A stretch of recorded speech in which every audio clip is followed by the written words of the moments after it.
AIMIM के राष्ट्रीय प्रवक्ता आदिल हुसैन ने साफ किया है कि उनकी पार्टी आगामी बिहार विधानसभा चुनाव में मजबूती से भाग लेगी। रविवार को बिहार शरीफ में आयोजित एक प्रेस वार्ता में उन्होंने कहा कि एआईएमआईएम बिहार के कई क्षेत्रों में संगठनात्मक रूप से सशक्त है और पार्टी पूरी तैयारी के साथ चुनाव मैदान में उतरेगी। आदिल हुसैन ने बताया कि बिहार शरीफ, जमुई, शेखपुरा, नवादा जैसे इलाकों में पार्टी का जनाधार मजबूत हुआ है और संगठन इन सीटों से चुनाव लड़ने के लिए पूरी तरह तैयार है। उन्होंने कहा कि वे इन क्षेत्रों की समीक्षा के लिए बिहार शरीफ आए हैं। प्रवक्ता ने यह भी स्पष्ट किया कि एआईएमआईएम महागठबंधन के साथ गठबंधन के लिए तैयार है, बशर्ते गठबंधन में न्याय और रणनीति के आधार पर सीटों का बंटवारा हो। उन्होंने कहा, राजद पिछले 20 वर्षों से बिहार शरीफ की सीट नहीं जीत सकी है।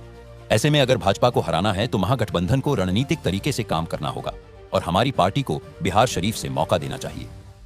इसके साथ ही आदिल हुसैन ने केंद्र सरकार पर भी निशाना साधते हुए वक्फ संशोधन बिल का विरोध किया। उन्होंने कहा कि यह बिल अल्पसंख्यक समुदाय के अधिकारों को कमजोर करने वाला है और पार्टी इसका जोरदार विरोध करेगी।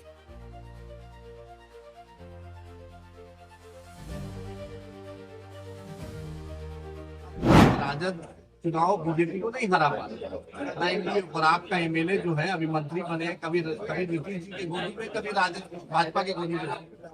हम पूछना चाहते हैं कि आप जब कभी भाजपा में जो आदमी चला जाता है, आप ही ने कहा था मिट्टी में भी जाएंगे, भाजपा में नहीं जाएंगे, आरएसएस मुक्त भारत बनाएंगे। नीतीश जी को आरएसएस मुक्त भारत कहाँ है?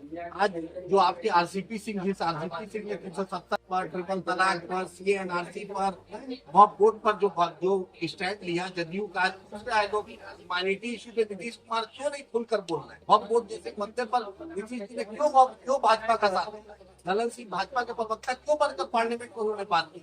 आखिर आप खानका आते हैं, यहाँ पर चादर चढ़ाते हैं, खानका, इमामबाड़ा, ईदगाह, कब्रिस्तान की इबादत की बात, उसमें आप हमारे साथ खड़े नहीं।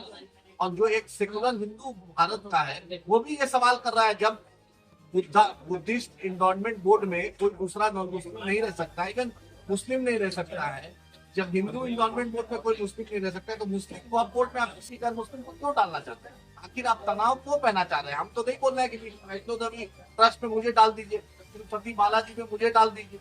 मेरा कहना है जिसका जो धर्म है संविधानिक अधिकार है, आप उसको मानने दीजिए। लेकिन बिहार शरीफ में लगातार 2015 से बैरिस्टर साहब जब आए थे 16 अगस्त 2015 को, यहाँ से बड़ी तादाद में लोग किशनगंज भाषा मैदान गए थे। लगातार डिमांड था कि बिहार शरीफ से, नालंदा से, जमुई से, शेखपुरा से, नवादा से चुनाव लड़ा जाए। उसी क्रम में हम समीक्षा बैठक करने आए हैं।